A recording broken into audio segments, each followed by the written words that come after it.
मेरे प्यारे जंगलवासियों, मैंने आप सबको इसलिए बुलाया है कि हर साल की तरह इस साल भी जंगल में घोंसले बनाने की कंपटीशन होने जा रही है। तो मैं आप सबको यह विनती करता हूँ कि सब पंछी ज्यादा से ज्यादा संख्या में इस प्रतियोगिता में हिस्सा ले।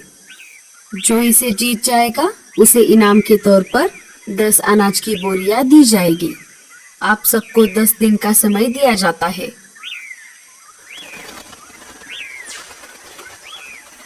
सारे वहां से निकलकर अपने अपने घर वापस आ रहे थे। तभी रास्ते में लाडो चिड़िया ने मीनू मौसी से पूछा, अरे मीनू मौसी, आप किस चीज से घोंसला बनाने वाली हो? वो क्या है ना लाडो, पिछले साल मैंने मिट्टी का इस्तेमाल करके घोंसला बनाया था, परंतु इस साल मैं गोबर से घोंसला बनाने वाली हूँ।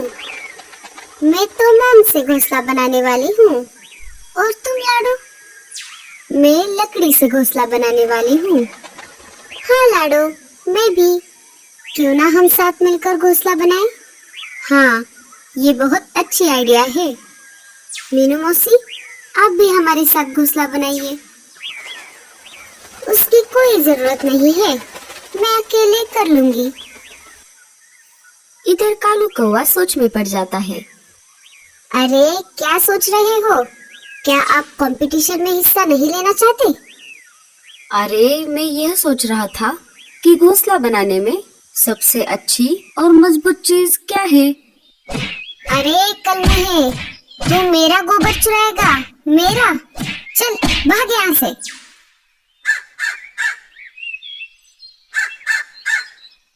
अरे मीनू मौसी, क्या हुआ?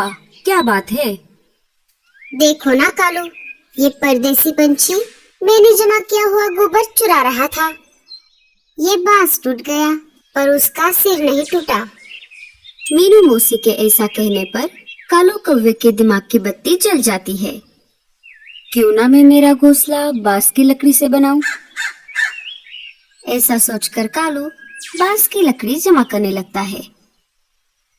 इधर लाडो चिड़िया और रानो चिड़िया ने मिलकर लकड़ी का आधा घोंसला बना लिया था।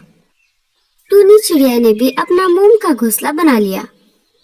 मीनू मौसी का गोबर का घर भी बनकर तैयार था, परंतु उसे सूखने में थोड़ा समय बाकी था।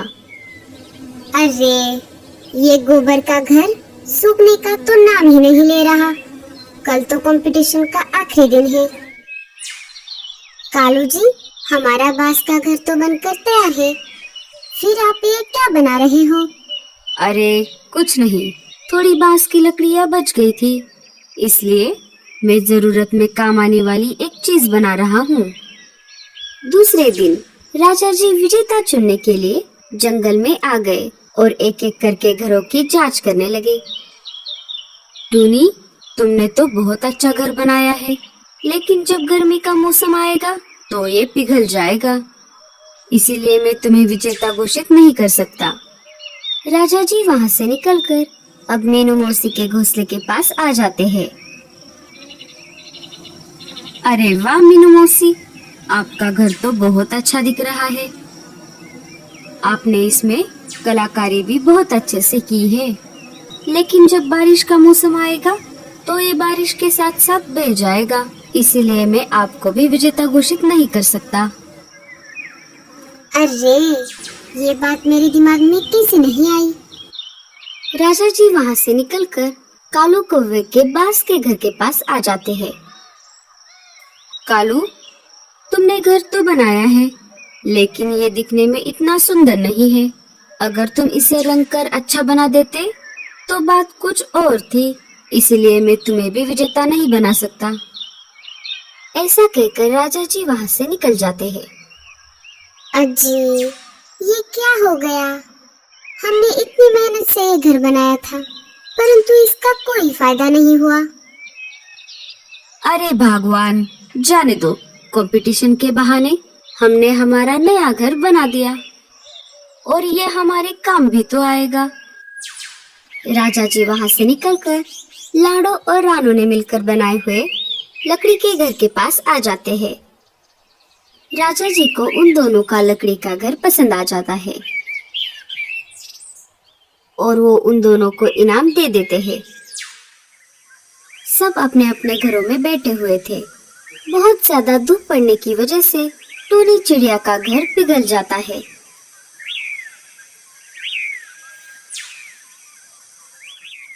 टूनी मीनू मौसी के घर आ जाती है। अरे टूनी, मैंने तुम्हें पहले ही कहा था कि मोम से घर मत बनाओ, पर तुमने मेरी बात नहीं मानी। दोनों बातें कर ही रही थी कि तभी रेडियो जंगल पर खबर चलने लगती है। नमस्कार, प्रस्तुत है समाचार संध्या। सुनो जंगल वासियों, अभी अभी आए हुए खबरों के अनुसार आज शाम को जंगल में तेज बारिश हो सकती है, तो सारे पंछी सतर्क हो जाए और अपने अपने घरों में ही रहना। अरे बाप रे, ये क्या नई मुसीबत है। मुझे तो लगता है हमें ये जंगल छोड़ देना चाहिए और किसी दूसरे जंगल में जाना चाहिए जहाँ पर कम बारिश होती हो। इस वर्षावन में रहना ही बहुत बड़ी सजा है।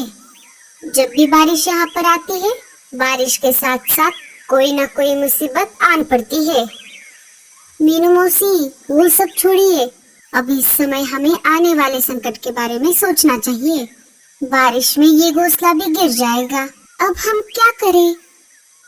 अब जो कुछ करना है बारिश ही करेगी, और बचा कुचा वो तूफान भी है साथ में। थोड़ी ही देर में आसमान में घने काले बादल छा गए। पूरे जंगल में हड़बड़ी मच जाती है। सारे पंछी बारिश से बचने का इंतजाम करने लगे। थोड़ी ही देर में तूफान के साथ साथ बारिश भी शुरू हो गई। कालू जी, बाहर तो बहुत तेज बारिश हो रही है। क्या हमारा बांस का घर इसे सह लेगा? हाँ गौरी, तुम देखना, हमारे घर को कुछ नहीं होगा। पूरे जंगल में तेजी से पानी बढ़ने लगा। सारे पंछी डरे हुए अपने अपने घोंसले में बैठे हुए थे। अरे मीनू मौसी, जल्दी चलिए, वरना हम बाढ़ के पानी में बह जाएंगे। अरे कुछ नहीं होगा, बस तुम चुप रहो। बारिश का पानी बाढ़ में बदल गया। एक एक करके पंछियों के घोंसले पानी में डूबने लगे।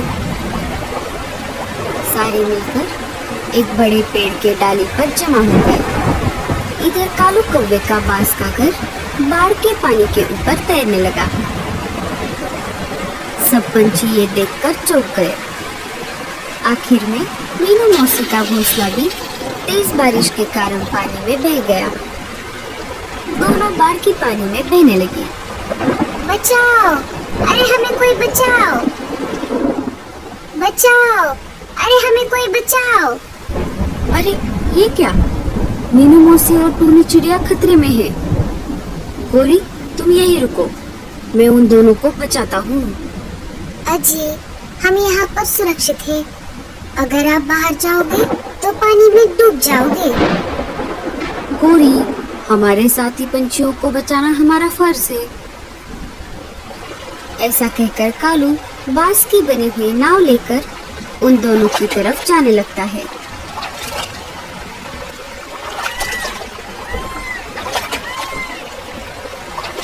मीनू मौसी, टूनी, जल्दी से इस नाव में चढ़ जाओ।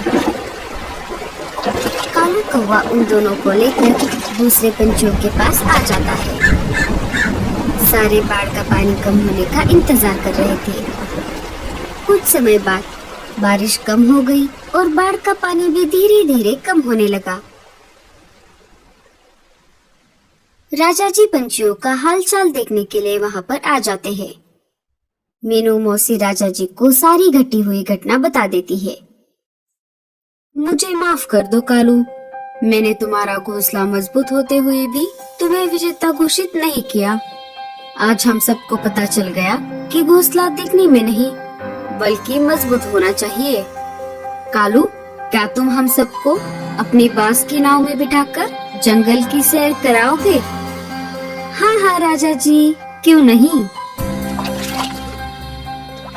सारे कालू की नाव में बैठ जाते हैं और कालू सबको अपनी नाव में जंगल की सैर करवाता है। गाइस, अगर आपको हमारा वीडियो अच्छा लगा तो प्लीज कमेंट कर जरूर बताइएगा। आपका धन्यवाद।